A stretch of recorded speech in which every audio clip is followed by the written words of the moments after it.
Pretty good stuff, Punching. Not as good as last week, but pretty good stuff. Now, they say that the best fighters in the world are generally the ones who work the hardest, and it's no coincidence, too. Whenever Freddie Roach talks about Manny Pacquiao, he says he is the hardest-working boxer that he has ever seen.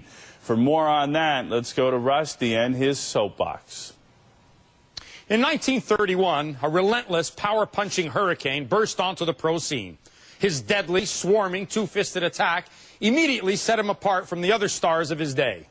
Known as Homicide Hank, Henry Armstrong began carving out a legend that would put him among the top 3 greatest fighters who ever lived.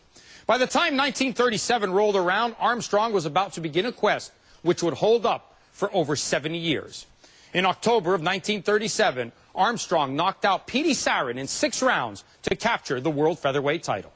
Within a year, the great Armstrong would add both the lightweight and welterweight titles to his collection by beating both Barney Ross and Lou Ambers.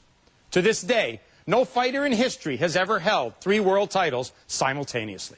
Since Armstrong's heyday, few fighters have come along who have matched the ferocity and intensity in which Armstrong plied his craft. In the 1980s, a whirlwind from Cincinnati named Aaron Pryor blew out of the Midwest and rained havoc on the junior welterweight division. Sadly, his career never reached the legendary proportions it should have.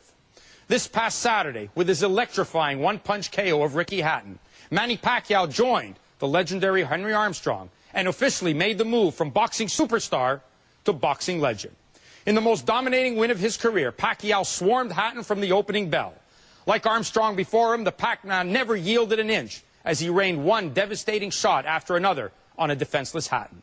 With a viciousness that rivaled boxing's greats, Manny Pacquiao exhibited the ferociousness that in the past had been reserved for such warriors as Duran, Hagler, Tyson. In simply one of the most destructive displays ever presented inside the squared circle, Manny Pacquiao not only made history with this, his 6th world title in as many weight classes, he separated himself from the masses to join an elite company of boxing's historic legends to become known as one of the greatest fighters in the history of the sport. Ironically, not only does Pacquiao carry his iconic status through the ropes, it's evident to see that his heroics are only surpassed by his class. Dutch?